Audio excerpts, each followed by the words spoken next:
Oral contraceptives magunguna ne masu matuƙar tasiri, amma duk da muhimmancinsu kamar kowane magani su ma suna iya janyo side effects.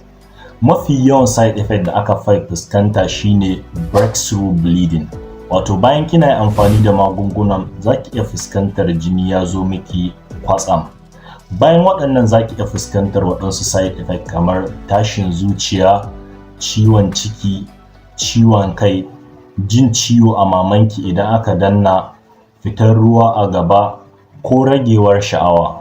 Idan ya kasance kina yawan fuskantar tashin zuciya bayan shan maganin, za ki iya ƙaurace ma hakan ta komawa shan maganin da daddare kafin ki kwanta. Bayan wannan yana da matuƙar muhimmanci mu yi diba ga matakai da ya kamata a ce kin ɗauka domin kare kanki daga fuskantar matsaloli dalilin yin amfani da magani. Na ɗaya, idan ya kasance kin haihu sannan kuma kina shayarwa, yana da matuƙar muhimmanci ki ƙaurace wa yin amfani da wannan magani a kwanaki 42 farko bayan haihuwar.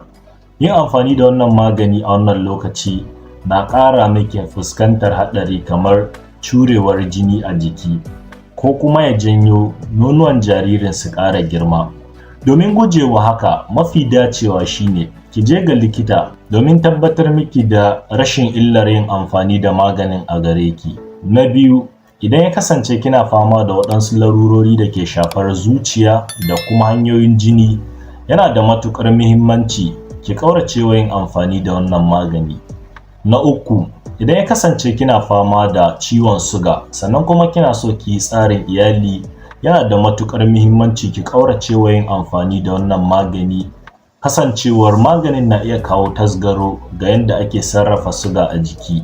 Daga ƙarshe, yana da matuƙar muhimmanci ki sani cewa waɗannan magunguna ba sa ba da kariya daga ɗaukar cuta ko wani infection da ake iya samu ta hanyar mu'amala.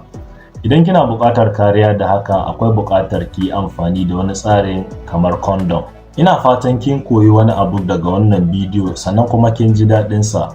Ki danna masa like, hakan zai taimaki channel ɗin matuƙa, sannan ki yi subscribing domin ci gaba da koyo. Mu ne lafiya.